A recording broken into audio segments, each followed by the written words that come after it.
Zica e Odilon me deixaram só, e o pseudônimo coletivo se tornou individual. Aí ficou por conta dele, né? E a seção espírita do Diário de São Paulo, aqui é o Risini falando, tinha aproximadamente 15 centímetros de altura e era diária. Manteve-se assim por 15 anos, mas depois tornou-se dominical. Em compensação, passou a ocupar 2 colunas de 20 centímetros de altura, ganhando destaque. E assim surgiu o pseudônimo Irmão Saulo, né?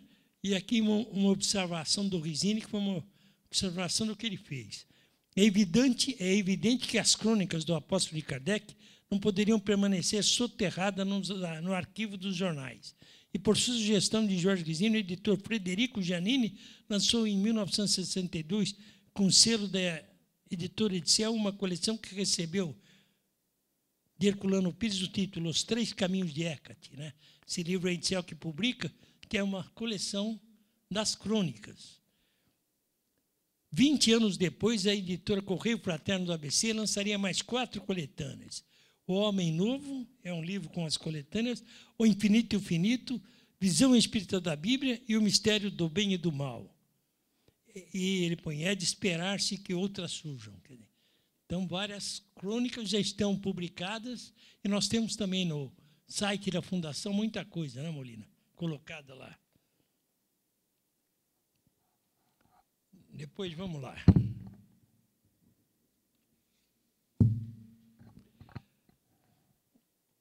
Aí o Risini tentou pegar alguns pensamentos de Herculano Pires, como esse aqui, sobre visão da imprensa espírita. É lógico que o capítulo é mais ou menos grande, eu peguei apenas um trecho que eu achei que é interessante ser lido. Não há dúvida que demos uma imprensa espírita atuante, com numerosos órgãos, alguns de longa. Com o movimento de unificação, estabeleceu-se um clima de autocensura que vai reduzindo nossa imprensa espírita a uma apatia medrosa, como se estivesse submetida a uma orientação eclesiástica. A mensagem de Emmanuel contra a crítica maledicente foram interpretadas com condenação da crítica em geral. A palavra crítica virou símbolo de pecado. São poucos órgãos abertos, arejados, como o Jornal Mundo Espírito do Paraná, que se pode ler sem a sensação desagradável de asfixia, de sujeição servil a grupos autoritários. Ele destacou que ao tempo de Herculano, que Herculano deu essa entrevista, quem dirigia o Mundo Espírita era Lauro Schelleder. Então, a gente vê aqui até esse problema que já estava ocorrendo no movimento espírita, hoje cresceu mais ainda, né? Você tem que ser tolerante a tudo, não pode ter mais bom senso para criticar. O que Emmanuel condenou no livro dele foi a crítica maledicente, né? Mas não é uma crítica maledicente quando você está corrigindo um erro que o outro cometeu, e desde que você não agrida o outro.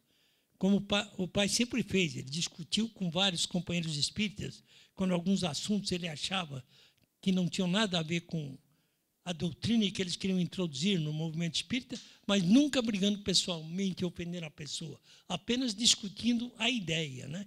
Então, a crítica que o movimento espírita tem que manter, e que nós devemos manter, para não sermos cúmplices das besteiras que jogam no nosso meio espírita, é a crítica sincera e sempre servindo como bússola o livro de Kardec, né? Ou a pedra de toque, como disse o pai, né? A obra de Kardec.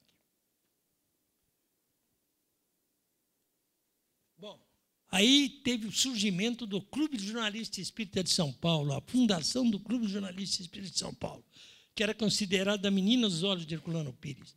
Ele sobreviveu durante 22 anos, e sempre trabalhando na divulgação da doutrina e principalmente interferindo nos momentos que fosse necessário para a defesa da pureza de Kardec. Vou olhar aqui um trecho que eu achei super interessante, que o Risini, lógico que ele é escritor, ele criou um pouco de romance em cima, né? Que como Herculano acordando para ir fazer uma reunião, a reunião que ele fez para a fundação do clube. Então, Herculano, numa clara manhã de janeiro de 48, despertara e, como de costume, concentrar o pensamento em Maria, mãe de Jesus, e orou. Isso é o que meu pai costumava fazer mesmo. rogando proteção, pois iria reunir-se com alguns confrades com o objetivo de fundar a primeira instituição em todo o mundo a congregar jornalistas e escritores espíritas, o Clube dos Jornalistas Espíritas de São Paulo. Curioso fato de Herculano toda manhã orar a Maria. Ele próprio, porém, explica-nos. Espírito elevadíssimo, a quem coube a missão indiscutível e superior de conceber o corpo que deveria servir a Jesus de Nazaré na sua missão divina. Maria ocupa lugar de relevância no pensamento espírita. O espiritismo a reverencia, portanto, como expressão de pureza espiritual, de elevação moral, de abnegação e de obediência às determinações do alto. Uma prece a Maria, portanto, terá tanto valor como a prece dirigida a um espírito da mais elevada hierarquia espiritual. E sobre o ato de orar, falou Herculano, a prece verdadeira brota do íntimo como a fonte límpida, brota das entranhas da terra. É de um poder não calculado pelo homem. O espírito deve utilizar-se constantemente da prece. Ela lhe acalmará o coração inquieto e aclarará os caminhos do mundo.